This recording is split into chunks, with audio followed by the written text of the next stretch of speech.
I like Yeah, it. we're good to go. So yeah, we already did a little chit chatting. Usually we just throw our guests onto the recording and then don't prepare them for anything, and they're kind of like, "Wait, were we recording?" And then 5 minutes into it, the show's on. So thanks for joining us, Liz and Stormy. Fun. Lovely to have both of you on our first Yeah. four-person show. Thank Yeah, you for That's having me. exciting. Yeah, let the this will chaos be good. ensue. It'll let us cut ourselves out more and focus on the important people. Exactly. I So don't know about all that. Taylor is officially driving this episode. We take turns being the driver. So Taylor Ah, is the boss of the show today, and I'm just the eye candy. But I have some good questions for you as well. So we've given you very little to prepare for. So I'm sure you're feeling really good about that. Our guests love when we don't give really anything to prepare for. Luckily, we're we talking got to this. industry experts here. So Taylor, where are we going to start, my friend? Well, just a caveat here: real-time feedback is welcome. So if it's awful as we go, just tell me and I'll work to correct it in real time. Just tell us to smarten up. Fair enough. I'm open to notes as we go, so feel free to drop them to me, and we'll course correct as we go. But yeah, I'm gonna get the intros out of the way here because there's a lot that you guys do, and I want to make sure I don't miss anything. So first and foremost, thank you guys for being here. Liz Elam, industry pioneer, founder of Juicy, co-founder of Bottle Rocket Research, advisory member, board member at Greenlight Go, and founding member and former president of Lexi. So that is a pretty massive resume. And Stormy McBride, global director of operations at Juicy, as well as former GM at Link Coworking. So you've been on many sides of the industry. Did I miss anything there? No, that's me. Perfect. I think the only thing that was maybe missed is I did operate a co-working space for 8 years, which was Link Co-working, which Stormy worked there as well, and sold that in 2019 to Common Desk, making me the first successful female to exit co-working. That's a Wow. big one that I I didn't know that missed. last So part. Yeah. That's a course great Yeah. correct, set. course correcting in real time. So is that how you two met? I guess Yeah. Stormy was an intern. Yeah. and then grew all the way through it. Yeah. Yep. Yeah. So this is kind of this is not in my questions for the episode, but I'm curious, how did that journey go from there into founding Juicy? And then how did you guys end up working together in such a collaborative capacity? Maybe get right off the bat with that one. I mean, so Stormy came on as an intern, and one of the things about Link, and I mean, most co-working operators can understand this. Like, right, once you kind of get through the operating of the co-working space, there's nowhere else to go, right? Because I'm own the co-working space, and so how does Stormy progress from there? And so it was great that I had simultaneously also started a co-working conference because I often would take people from Link Co-working and be like, "Hey, you want to work on Juicy too?" And so it was just kind of a natural evolution out of Link and into Juicy. And the reason I wanted to sell Link was a couple of things. One was at the time that I sold Link, there was about 70 co-working spaces operating in Austin, which was a lot. So there was a lot of competition. Also, I tried numerous times to kind of figure out how to launch Link into a bigger, maybe national play, and I got passed up on some franchising deals. I got passed up on some um, financing deals, and I was like, like I feel like I'm kind of hitting a wall with Link, and we had grown it to 3 locations at that point. And so I looked at the co-working conference world and I'm like, there's only 2 other conferences and I'm sort of the best. So maybe I should focus on the co-working conference instead of the co-working business. And that's why I shifted to the conference business. And then, the great thing about Stormy and I is we really work as a team. We will fight, but then we're always just like, but hey, let's go to lunch. Like business is business. And, we can still, be respectful of each other and everything, but we're able to stand for, what we want to get accomplished in the world. And Stormy, I'd love to hear what you think. No, I mean, I think she's right. Like, we also operate two very separate pieces of the business. Like, we do work a lot together. We do collaborate on most of our stuff, like the conference and thing that's very joint. But but there's a lot of stuff that she does that I just absolutely don't touch, and vice versa, that she will never touch. And that keeps us in our lovely, happy lanes, but also like it allows us to be, you get to bring different pieces of our personalities to the business, which is great. Yeah, which is probably part of why the conference is so good, is because there's both of you operating kind of in tandem, but also separate and able to butt heads for the betterment of everything, and then come back to a good place at the end of the day. Fair enough. And it is, by the way, seamless from the front end. I always say this about your events, like everything is nice and seamless. So even though you're maybe there's slight overlap and you're doing different things, you really do bring together a cohesive brand message, like, and you have your own unique identities. And so you do a great job of that. It's not easy when you have partners to do that, right? Yeah. So Appreciate it. Yeah. We work really hard at that. Good. Well, it works. Yeah. It definitely works.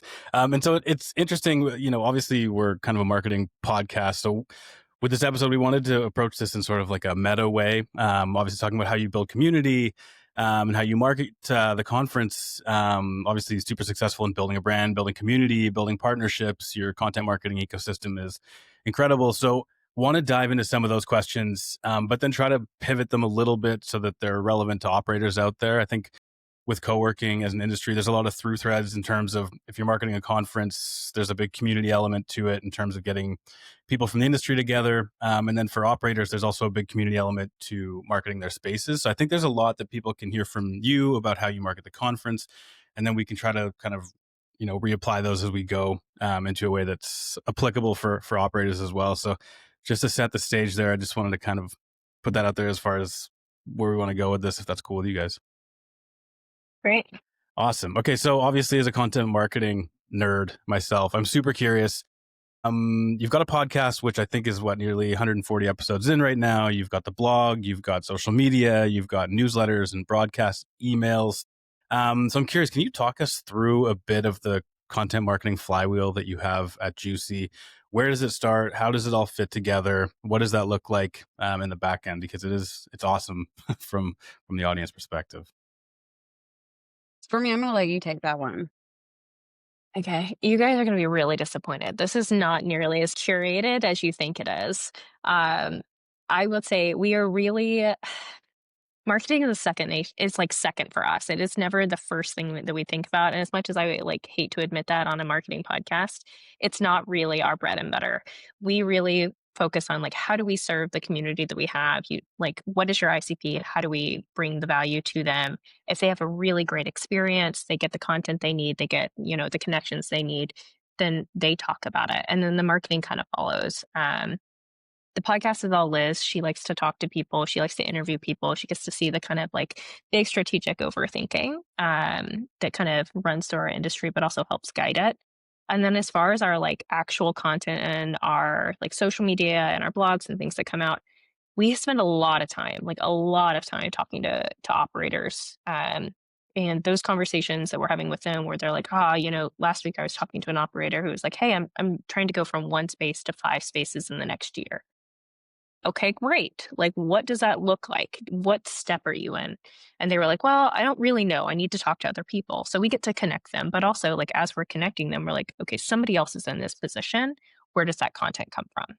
And then when we build our conference content, we usually, this year's going to be a bit different.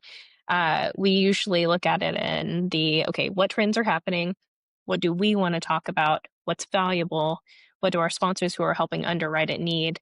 And then how do we bridge those connections? So that's kind of how the whole thing sets up. It's funny to hear you say that it's like secondary, because from where I stand, it seems like it's very much not secondary. Like it all seems to work really well together. It seems like there's always something interesting and relevant coming out.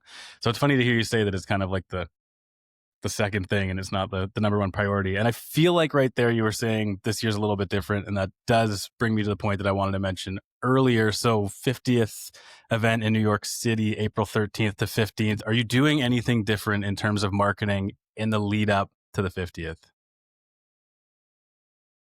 Yeah, I mean, I think it gives us an opportunity to celebrate a little bit. This has been a labor of love for a long time. And we are going to do some cool stuff like we're working on working on something like maybe video peel where we can go to people and have them record us a video about maybe their favorite juicy moment. Because one thing we don't do is a good job of capturing all the amazing things that have come out of Juicy, right? We don't really even understand the amplification of Juicy because there's so many people that have gone to a Juicy and they've gone their separate ways. And maybe something happened at the event. Like I know people have gotten funded at the event. I know partnerships have happened at the event. I know relationships have happened at the event, but we don't always capture those. And then sometimes it's 2 years later that somebody's like, oh, yeah, I met this guy at Juicy and I think he's looking to do the same thing. Maybe we should like we don't capture all of that, but we're hoping to capture some of that by going out to the world and saying, hey, we want to capture your favorite Juicy moment and really would love your help in that, even getting the word out on that once we've got it set up. We're also planning like potentially having maybe a gala this year. We're not sure. And so it just gives us actually an opportunity, I think, to celebrate. And that's something we don't really get the opportunity to do enough of. Yeah, absolutely. Well, I'm looking forward to it for sure. And I think the celebration is a great idea. And I was curious kind of on that note, I mean, looking not just at the 50th, but with conferences, it's seasonal, I assume, right? Like you've got an event and you're building up to the event, and then you've got post event and then a little bit of a break between the next one. Does your marketing change, or does what you're doing change as that kind of conference seasonality changes throughout the year?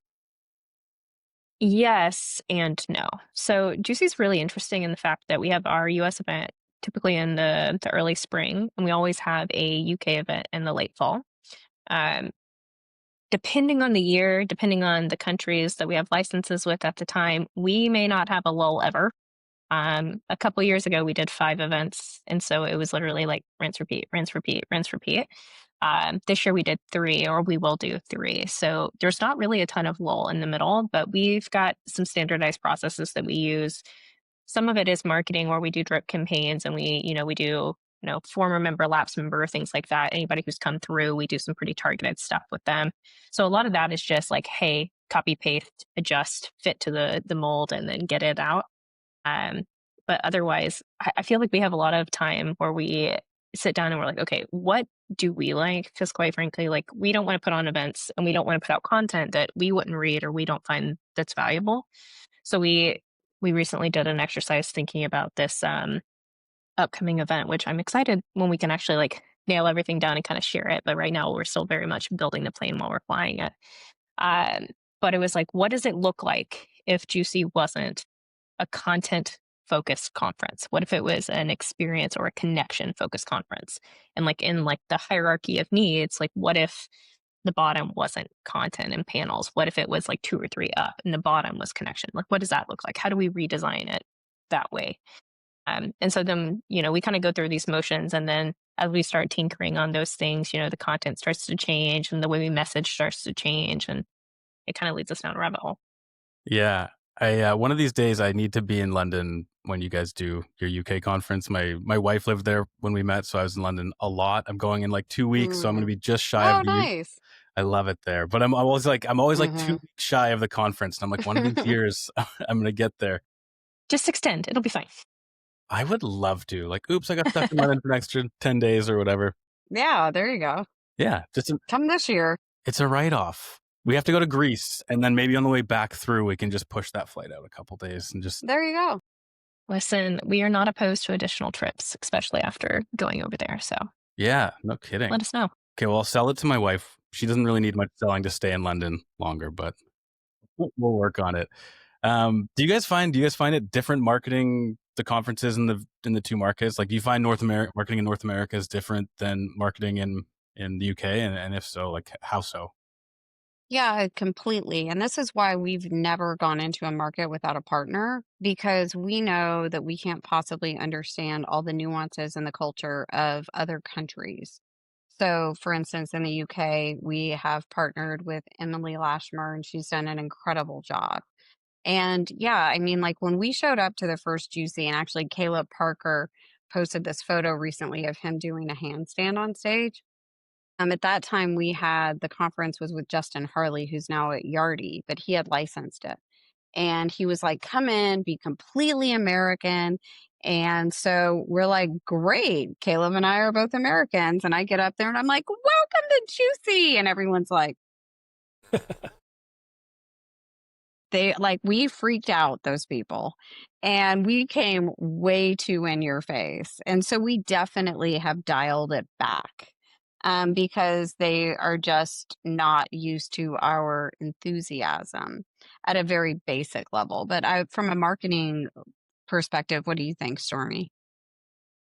Yeah, I think it's different because their boundaries around working times and like how long they're willing to commit to non-office or outside things is very different than what we would have here in the US, or at least that's what we've experienced. So like you've both been to our conferences, it's typically a 3 to 4 day event. In the UK, that doesn't fly. It's too long for them.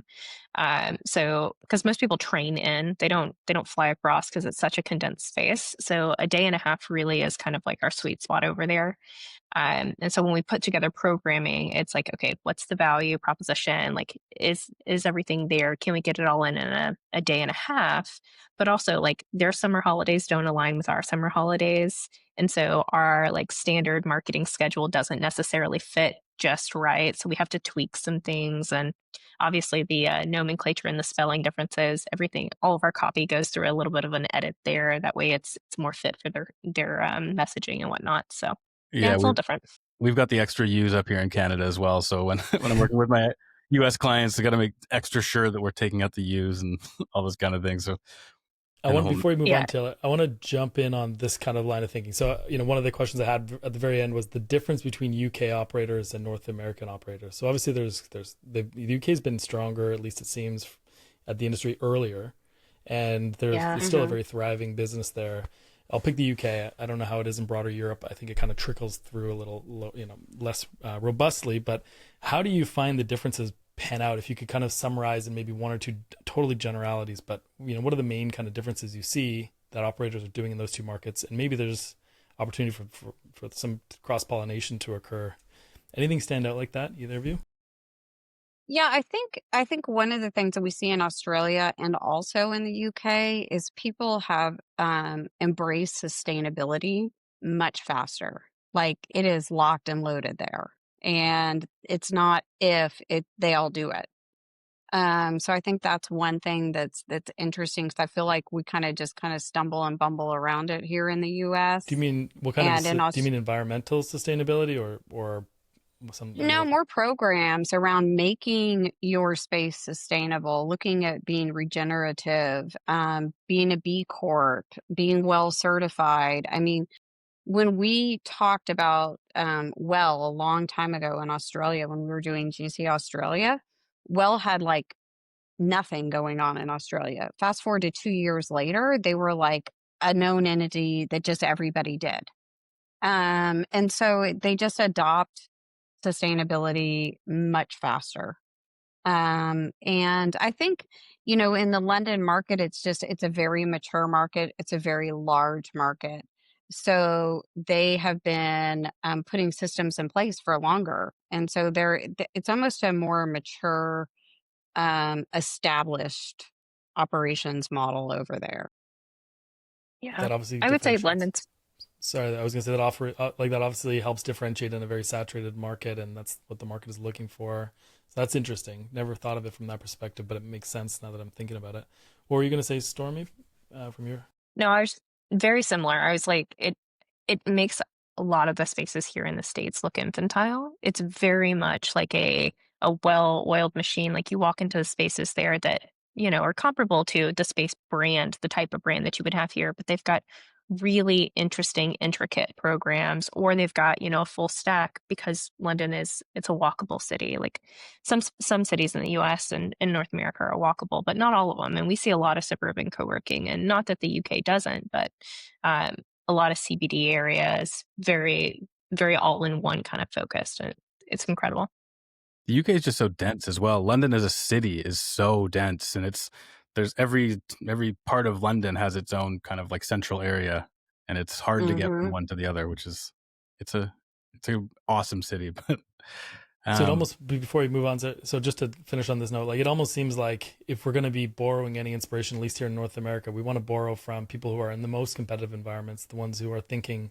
But I find this business to be a game of inches, right? Like you get the broad strokes right, but then it really comes Mm-hmm. down to scraping out the inches to make you the most competitive or whatever. So it feels like that is potentially Yeah. our future here in how we can learn and Yeah. develop. And I think, and that just so makes sense. Like, I'm amazed at how many people are marketing their space by being like, we have Wi-Fi in meeting rooms. And I'm like, so does everybody else. Like, what else you got? It's like people aren't leading with their differentiators. They're leading with the things everybody else has. And everybody needs to really put forward what makes you different. Yeah. Have you guys chatted with Johnny from Space Maid? no. Okay. I think I was on a panel with him. But yeah. He and his team, they have a really nice offering, right? But they went really hardcore guerrilla marketing in their really like hyper local area. Like I'm talking like people handing out flyers and day passes, like pasting on bus stops and whatnot, because that was how they could differentiate themselves and that's how they could move through the noise and get people that were actually commuting by or through their spaces. And it's really incredible. He's got a really interesting story. I love And he's this. in London. Yeah, I remember that story really well. I love this because, like, okay, I love analogies. I don't know if you're familiar, but I've got a whole wall of fame and shame for analogies. So to me, this Of resembles, like, this? if you think of a rainforest where it's most densely populated with life, everyone's irking out their own little unique niche in a market, and that's what creates this sustainable Mm-hmm. whole, and the one thing benefits the next. And so it just is really interesting to see. It almost feels like seeing the future, right? So as things get more and more competitive, what strategies can we use, right? What are people doing? How Mm-hmm. important is it to be a B Corp? How important is it to have social and environmental and other sustainability factors and all those things? So, I mean, it's just kind of a nice preview into what more competition may look like, for those especially who are still in markets that are less established. So I love that. I feel like what's old is new again, but also like yesterday's amenities are really tomorrow's just baseline necessities. Like I think that's what's really going to start getting people through. Well, here's the question. This was supposed to be the end. Sorry, Taylor, I'm taking over for just a second No, no, because he had a bunch of questions. So, I no. think the question I had around that specifically was something that, Kane mentioned a long time ago. I worked with him like over a decade ago when I was getting started in the industry. And one of the things he was talking about was like, and they have a very high end, like they do all the stuff really well, but like, was like this kind of this idea of like a features race, where you just throw all the things and Mm. then your expenses kind of go up. And then is the market really willing to spend the money to have all these nice things?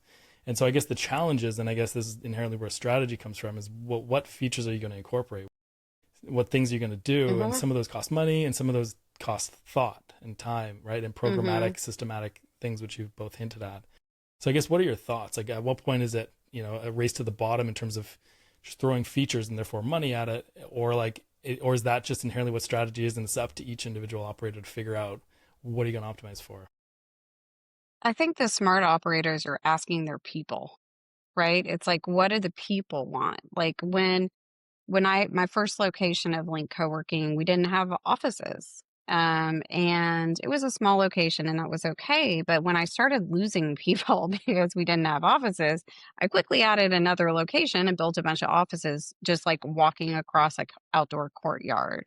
And those filled up really fast. And so it's like listen to your people and give them what they're asking for, but also don't roll out cold plunges without asking people, are you going to use a cold plunge at work? Because me personally, I could care less. I'm not into it, But then if you're like, hey, we're going to have manicure Tuesdays, I'm like, tell me all about it.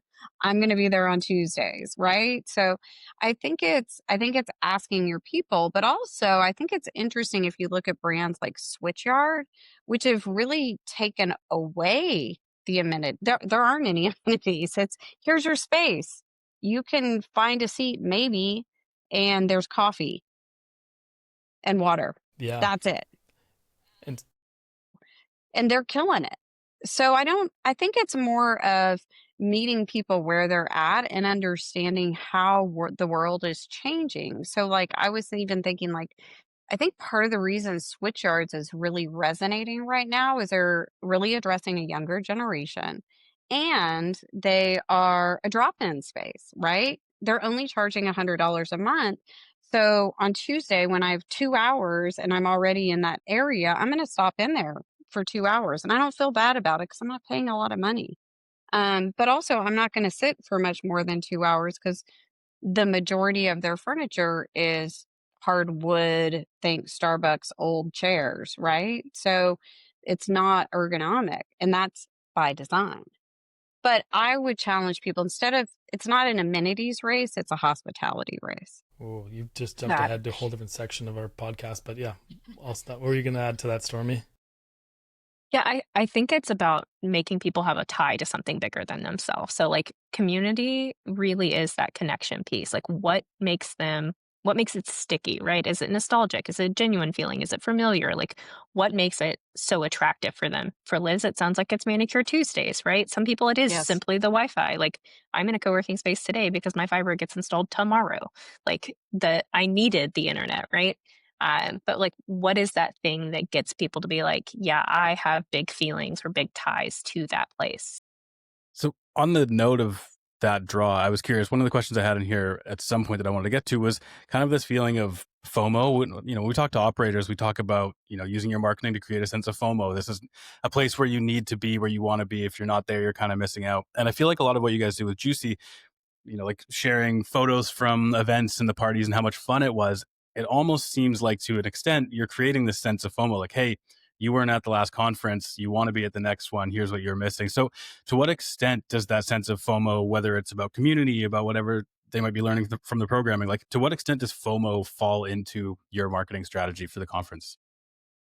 I mean, Largely. to me, yeah, it's incredibly huge because the thing is, and we've said this from stage forever, is, nothing, absolutely nothing can replace human in person connection, right? And like, we're operating co-working spaces. Like that's what we're all about. So if that's what your business is and you're not willing to go to Juicy to connect with other people, that doesn't make sense. And so the other thing is Juicy really is a land of opportunity, right? It's a way to connect with other people, to learn more, to better your business. And the reason we do this is because we have figured out that co-working spaces are where connection happens.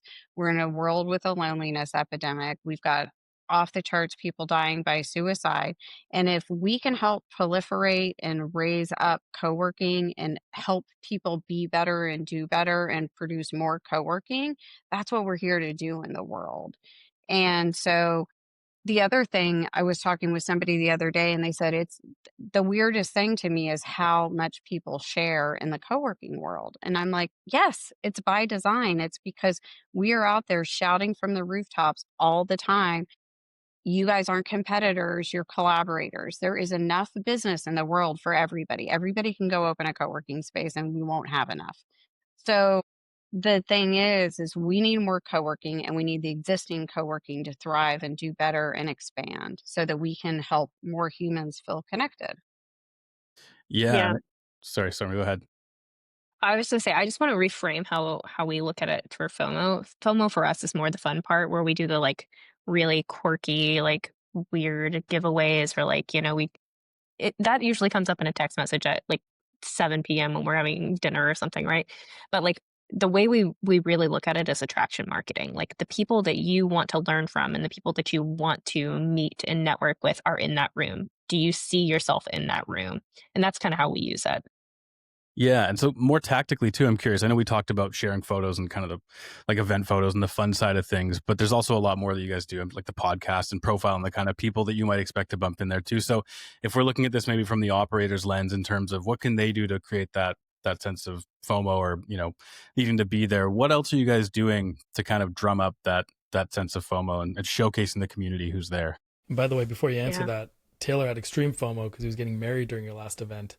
And I gave him such hell. It was like a week after or something, and he was overseas, he was in Europe, and he had such. And I've been giving him so much FOMO. I told him how great it was and how many opportunities he missed. He's I was never getting gonna the miss event Love it. another photos event. before they landed on your Instagram, and he was like, "You're What missing what me." I what I love, one of my favorite things is the amount of people who call me up and apologize for whatever life event they have, which makes them unable to attend Juicy. It's like they're calling me up and they're like, Liz, I'm really sorry, but my daughter is graduating and I cannot attend. It's okay. Life happens. But yeah, it does. I think that that the event sells itself at this point, right? Because so many people have been and so many people have had great experiences. And so I think one of the things we could probably do more of that I love is getting our people to go talk about it, right? Kevin's an evangelist for us. We love that. We want you to go to your friends and be like, dude, you got to go to Juicy. It's where it's at. Like, it's once a year. You have to invest in yourself and your business in this way. And I think that, having so many people who've been to a Juicy at this point, that's really helpful in amplifying that it's the place to be and you need to be there for that connection Yeah, it's just because we're interesting. connection brokers. Yeah, well, it's interesting that you started off building the conference to facilitate connection and community, and now you've built the community, which actually kind of is reciprocal now, right? Like that, you've built the Hmm. community and you've made something for the community, and now the community acts as an advocate for the conference, which I guess for you guys or for operators or whoever it might be, like having that community in place that can drive that word of mouth and be the advocates for you, so that you don't necessarily have to. Like once you've invested that once, it comes back to you.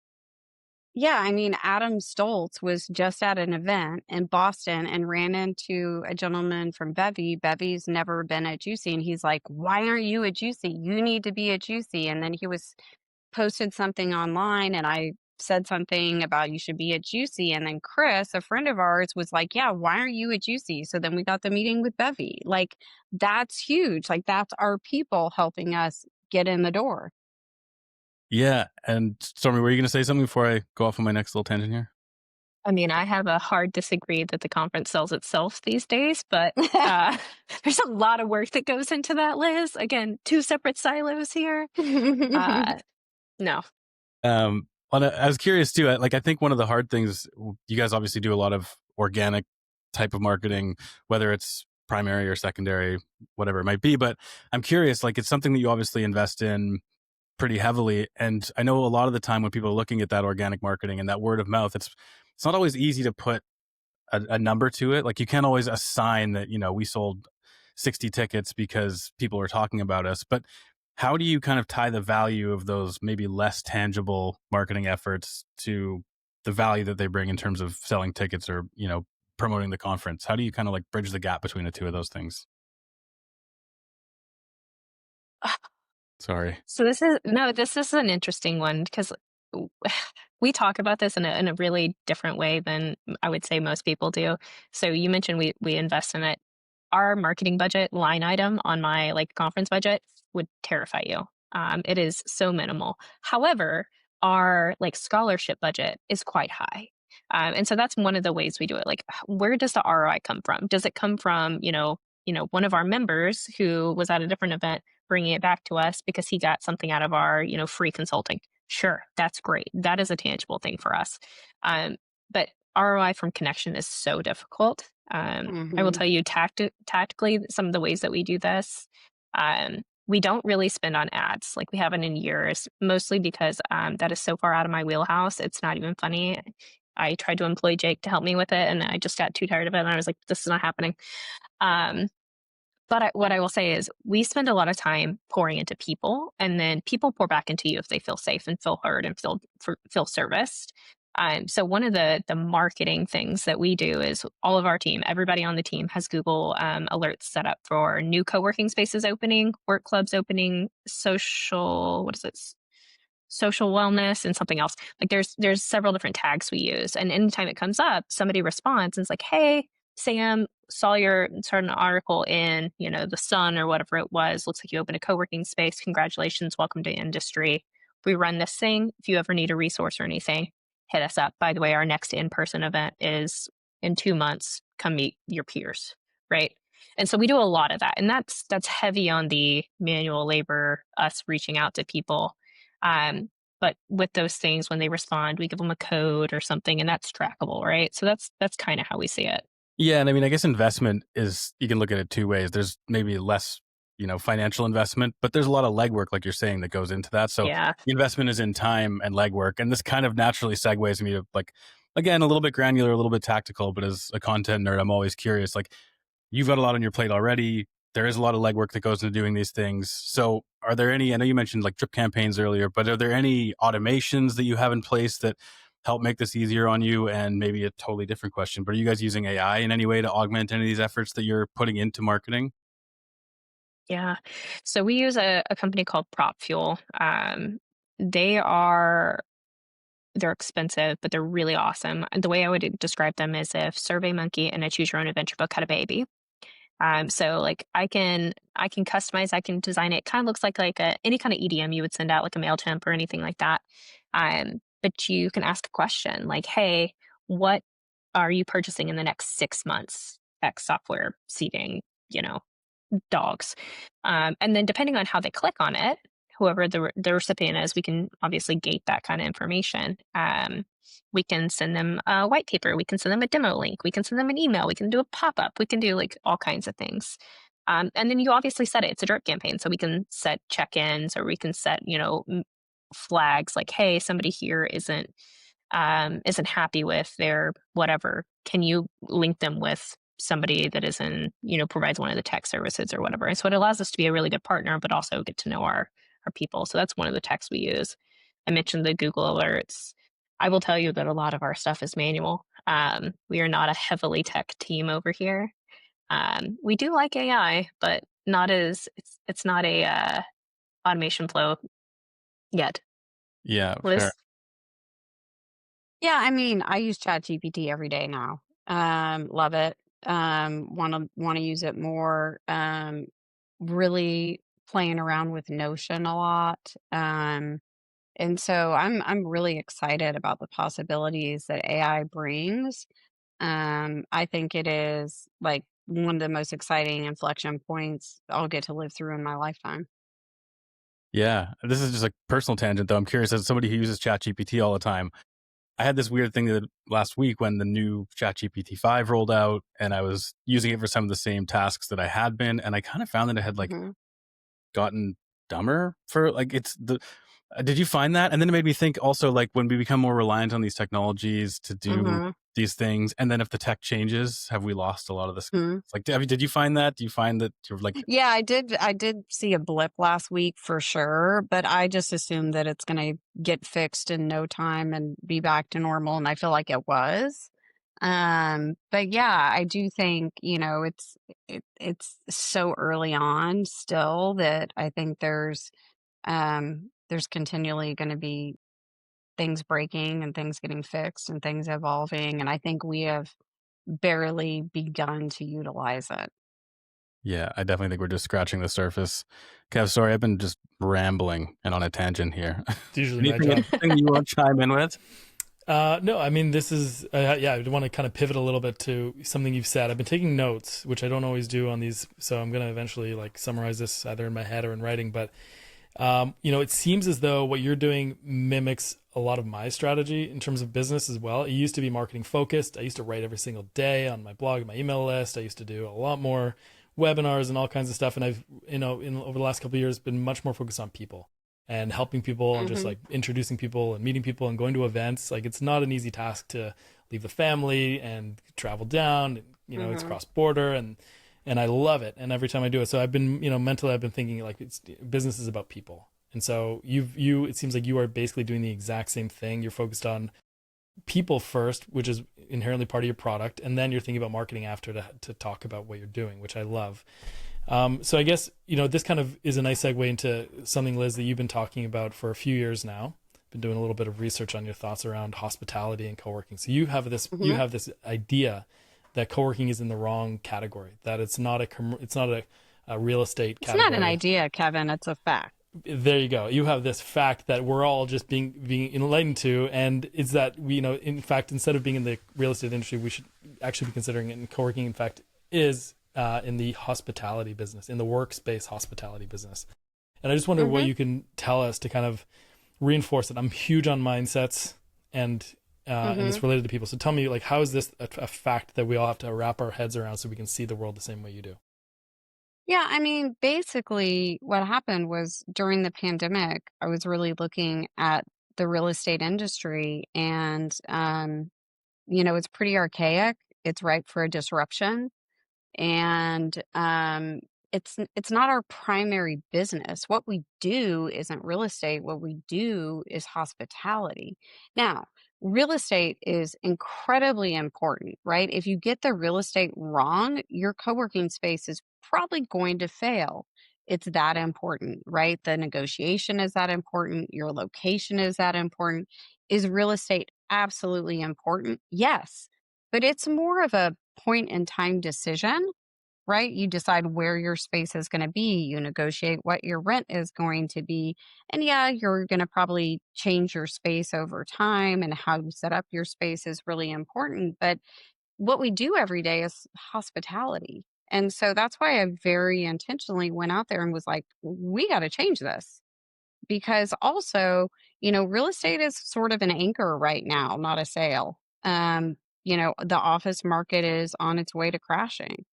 And I've been talking about that for years as well. So, you know, what I did was I went out to the larger brands that I super admire and made sure that they were in the hospitality vertical. I mean, I remember I was speaking with the founder of Mindspace about 6 months ago, and I was like, I just looked you up on LinkedIn, and it says real estate, not hospitality. He's like, that'll be fixed today, and I was like, sure.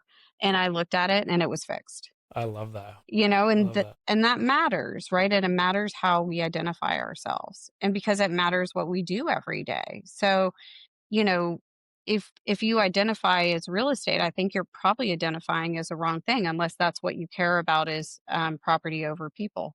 And some do. I would say, IWG is firmly planted in real estate. Ding. That So almost feels like a challenge a little bit. It is. The property over people. I like that. Just leave that one there. Let people think on it.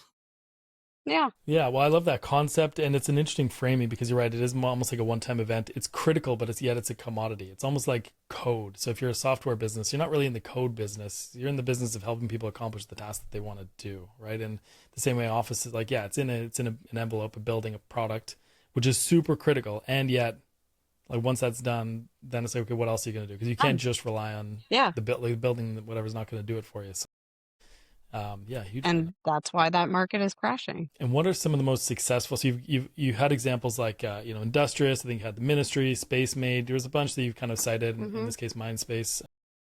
But what are some examples of ways that people can level up their hospitality, either tactically or strategically? Like, what's either the mindset or just a few couple things you think are examples? Yeah, I think the number one thing that we always recommend is read the book Unreasonable Hospitality. It's really become like the manual for our industry.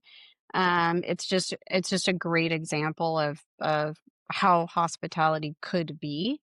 A couple of things I always recommend people do. One is take the tour as somebody else would take your tour, and see how hospitable it is. How are people greeted? The one thing I do think is really weird is people are always like, do you want something to drink? And they think that's hospitality. I mean, because maybe at the end of a tour, but at the beginning, then you've got to carry around a coffee or a water, which is kind of awkward. It's like, but think about every single touch, right? Like there was a co-working space I was going to visit, and they were kind of hard to find. But in advance of our meeting, they sent me email instructions very specifically on where to park, how to walk to the building. And so I very easily made it in. Like if that's hospitality, right? And then how quickly is somebody greeted? How are they greeted? Did you shake their hand? Like all this stuff matters. So really going through that experience. What is the experience when you sign somebody up? Is it a 35-page contract? Is it a one-page contract? When are they followed up with? How are they followed off? How often are they followed up? Do you ever check back in? Did you give them a thank you gift? Like all these things. It's really going through your customer's journey and seeing how hospitable it is. The other way that Stormy and I do a lot in our Juicy community, which is a membership-based community for people so that they can connect 24/7, 365, and not just at the conference, but we can connect you all the time, is we'll go through people's websites and help them with their website. Like you think about the hospitality of your website. How easy is it to navigate? Can I find the information I'm looking for? Is chat available? Is a human chat available? Not just an AI chat. And so those kind of things, I think, are a really good way to just check in on your hospitality and see how you're doing. Yeah, it reminds me of a talk I did in 2019. I think it was at GWA. It was about a concept of Hmm. convenience versus experience. And there's like a trade-off, right? And so you're either in the convenience industry where it's about low Hmm. cost, ubiquity, easy, ease of access. Like it's, the barrier's low. I think of like Planet Fitness relative to say Equinox. The other one would be the experience industry. And so in a very well like maps to those things. What you're describing is the entire Hmm. experience from browsing to your website to clicking through to engaging to becoming a lead to getting to the building to getting into the building to finding parking to that first touch point, that entire tour, and literally everything. And you could go mad trying to design all these individual steps, and yet that's I think the opportunity is because that can Hmm. cost nothing. And I think there's tons of room for innovation on the experience side. I think the most successful operators are the ones who are invested in experience and are avoiding that middle ground of not being flexible and not being a good experience. Though that's the worst place to be. And you're, I guess, advocating for Hmm. don't be the commodity space, the value, just like the convenient option, the cheap one. Lean into experience, Hmm. even if it doesn't cost you a lot. And in your case, maybe it's investing in people.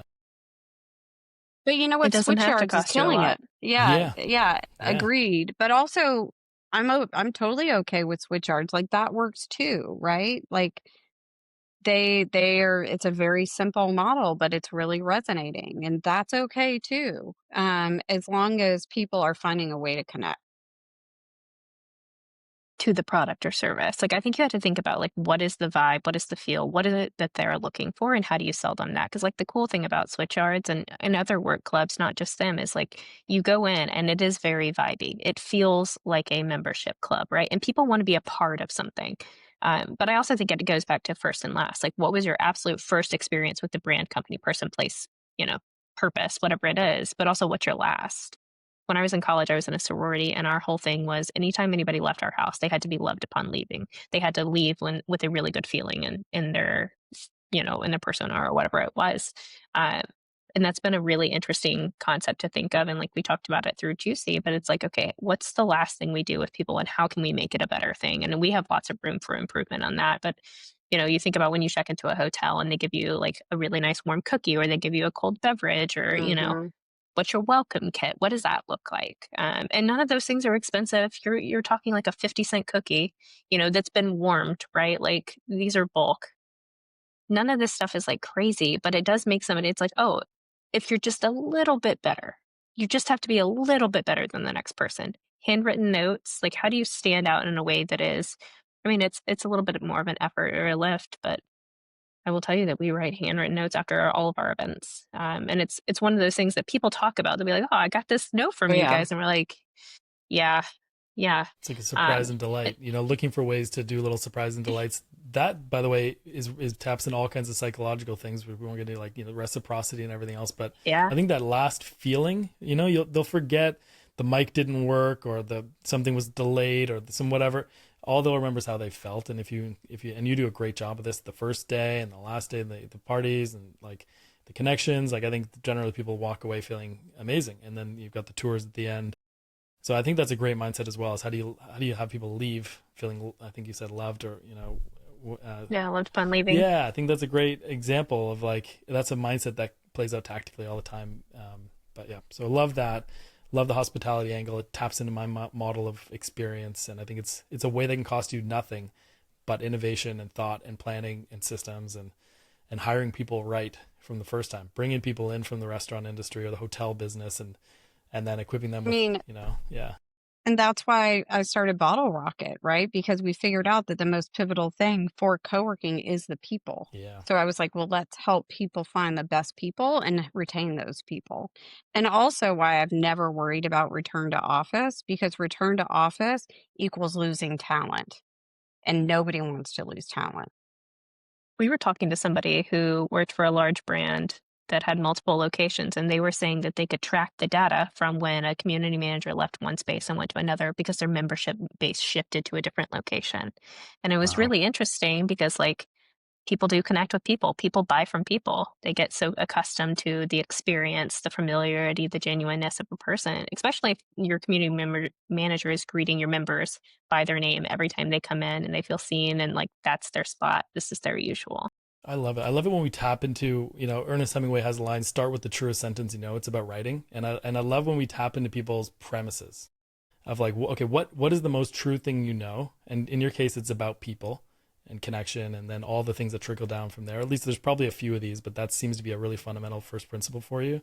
And I love how everything you've described until now, even how you start with the product and the experience before even doing marketing, and then you're really about connection over content, and you've talked about the identity, which to me is kind of synonymous for community, and how do you build that. And so it's what you've done is decide that people are the most important thing.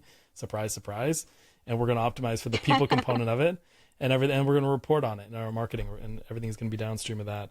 And I just love that. That kind of summarizes a lot of the notes that I had from you. But we can move on to another. We have a couple more sections for you. We'll get through it because we're coming up on an hour, and I want to be respectful. Taylor, you had some questions around partnerships, which is a people-focused thing, and we're going to go back to how it affects marketing and growth. You want to take it from there, Taylor? Yeah. I was just curious. Obviously, as a conference, partnerships are a big part of what you do in terms of financial input and things like that, but it also has to make sense for the conference as well. And I assume can kind of be tied in as a marketing tool. So looking at partnerships, how do they fit into your strategy beyond just kind of like the financial benefits? Like, how do you look at partnerships in terms of how they can benefit both parties in a bigger way and contribute to kind of the ultimate mission that you have for the conference? Yeah, Do you want to take that, Stormy? you can start. I think one of the things that's been really pivotal for us is we get to know the people at the companies, and we offer sponsorships to the people that we like their product. We in some way are co-signing by having them a sponsor, right? And we get to know their product. We're constantly doing product demos with people so that we can talk about it. So if we're talking to somebody and they're like, "Oh, I'm looking for this," we'll be like, "Oh, have you looked at Coworks? That's really their wheelhouse." So we like to go understand the products so that we can help sell them. And the other thing that we do that I think is different, I was just talking to somebody the other day and I was like, "Oh yeah, if you guys are going to come to the conference, by the way, should you be at your booth area during the break so that you can get leads and talk to people?" Sure. But then the rest of the time, we want you sitting in the conference, shoulder to shoulder with us. Like, be part of the community. You're not a separate part. You're part of Juicy. You're not just over there. You're in it with us. And we give people a lot of advice. A lot of people come in and they're like, "We sold a Regis," and we're like, "That's not helpful here." And so, we also give people a lot of feedback. People will give us ads, and Stormy will be like, "That's not going to work. This doesn't resonate." Like, we want, like, you need to be successful, and we're going to help you be successful. We go find sponsors, right? So, like, I've been chasing Nespresso for a while because I love Nespresso, and I saw the Nespresso commercial machine in London, and I'm like, they need to be a sponsor, but I haven't found the right person at Nespresso yet because they go through distribution. So it's interesting because what we do is we'll also go find products that we think co-working operators should have. So, like, we went and found Aquafelt because we know people need acoustic material in their co-working spaces, and we didn't have a sponsor doing that. So we went and found that sponsor. So we not only take, people that come to us and say, "Oh, we want to be at Juicy," we go find people we know need to be at Juicy. The Vestaboards. I love a Vestaboard. I want Vestaboards. We've talked to them, haven't landed them yet, but I'm like, co-working spaces need Vestaboards. Vestaboards are great. But there's also plenty of other digital marketing products that we don't have. I've been after density because I think we could do more around tracking how many people come in and out of a space. So anyway, it's not that you just sign this contract and you're a sponsor and we're done.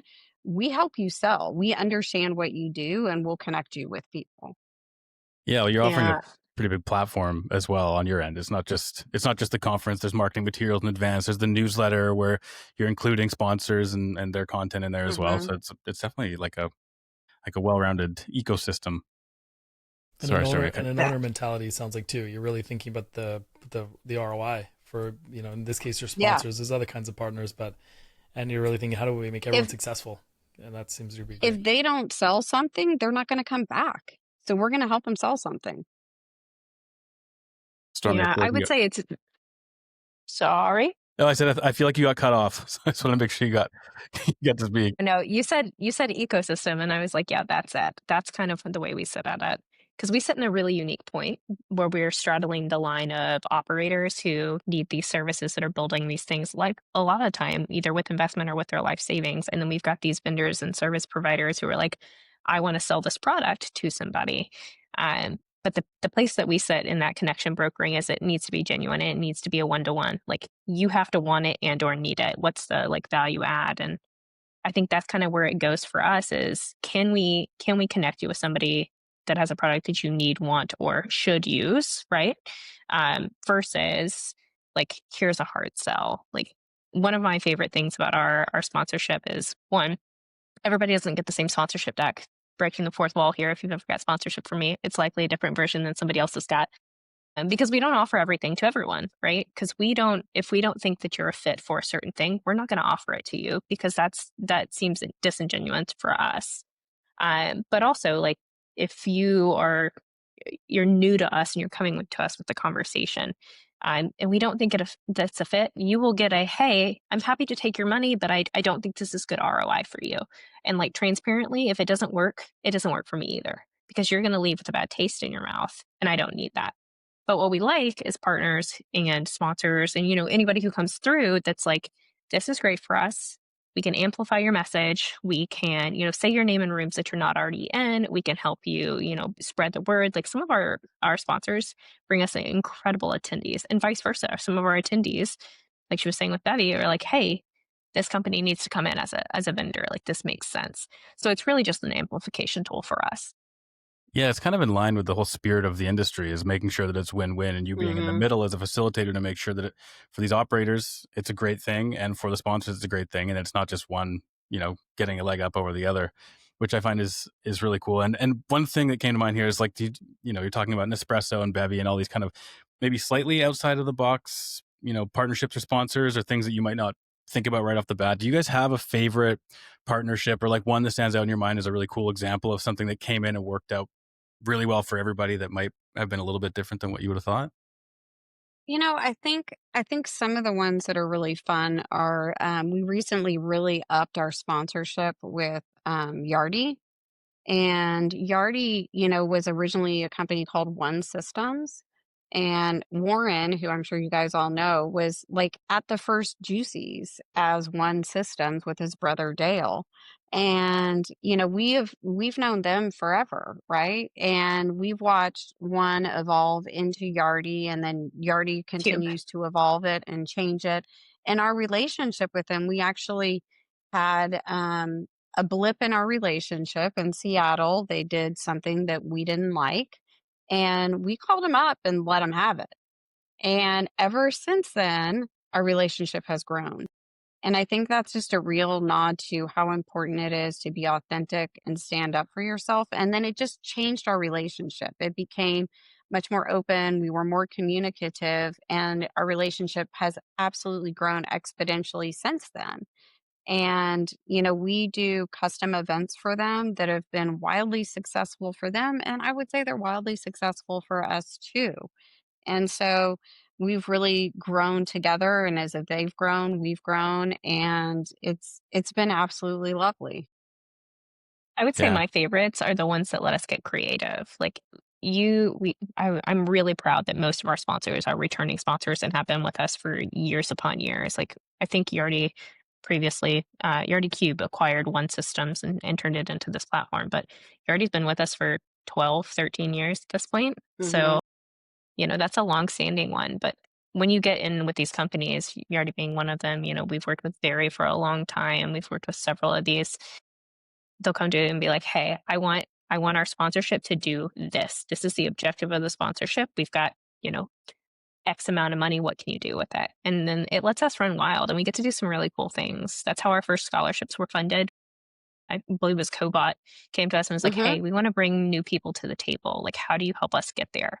So we created a form and Cobot paid for a bunch of tickets. So getting kind of creative in those, you know, parties are fun. Obviously, branding and signage is great, getting your name out there. But when they put the trust into you to be like, okay, let's get weird with this. Like, what can we do that is impactful, but like people remember? Because like, I mean, y'all been to our events. We've had purple cocktails before. Like, people get to like, it's the little things that people remember. Yeah. Yeah. Keeps it fun for you guys as well. I know we're bumping up on an hour here, and I want to be mindful of your time. Kevin, any last questions before I kind of put the last floater question out there? Okay. Well, yeah, I do, and I don't know if I should ask it if it's going to open too big. I'm going to ask you quickly, and maybe you give me a quick answer. Okay. So I think there's a lot of talk Okay. around people buying and Speed selling round. operations, and you talked, Liz, about selling to Common Desk, who was acquired by Mm-hmm. WeWork. Mm-hmm. And so I guess my what I want to know is, you know, if someone's looking to potentially be sold, what can they do to make themselves the most compelling package, whether it's delivering on on the execution or packaging or whatever? What's selling and what should people do? So I think the thing is it's really hard to sell unless you have multiple locations. And there's a lot of people that have a size barrier that if you are smaller than 10,000 square feet, really hard to sell. And so I think the thing that you can do if you do want to sell is get your numbers together. Get your numbers together and have a story to tell. And that way you can maybe prepare yourself for acquisition. But, you know, I think there's a lot of talk and not a ton of movement. I do know that both Bast and IWG are out there making offers all over the place. So there are lots of opportunities with a lot of this kind of franchising and licensing models floating about. But in general, it's very, very hard. Okay. I have follow-ups, but I'm trying to limit myself here. That was good. Thank you. Stormy, anything to add to that, just from like anything you've been seeing here, there, or the other? Honestly, I think people just need transparency. You can't go to sell with a fake story or this facade. It all comes out in the wash anyway, and I think that's where a lot of people kind of get into the weeds there. And how I'm going to do that. How important is brand to an acquisition? He's Do people going. want a brand? Like, you know, Common Desk did a great job as an example of building brand. And Hmm. then WeWork Hmm. bought them and kept their brand intact. So how important is it Hmm. to have a brand, or is it just about, you know, space and someone else is going to white label your thing? Yeah. So in my mega trends this past year, I talked about brand really matters. Brand matters more than ever. That's why we're seeing a proliferation of things like billboard ads and ads on buses and things like that. So brand definitely matters. And I think, you know, one of the things that we're seeing that's kind of new and fun is, you know, like Bast has three brands. IWG has, I don't know how many brands, 8 or 10. WeWork now has multiple brands. Industrious now has multiple brands. So, yeah, brand absolutely matters. And that you're going to see all these larger operators come out with multiple brands to address different parts of the market. Yeah, like the hotel business almost with the parent Hmm. companies. Love it. Okay, Taylor, take it away, my friend. I'm done. Well, my last one. Well, you sure? No more follow-ups? Okay, you're good. My last question, Liz, and it kind of just tags on to you talking about your mega trends report. I'm just curious, as two people who are very deeply involved in the industry, looking ahead, do you have any hot takes, spicy views, Mm. things that you're seeing coming that you would put out there to people that they might not be thinking about yet? I think, you know, at the risk of sounding like a Pollyanna, because, you know, I'm always positive about where coworking's going, coworking's doing great.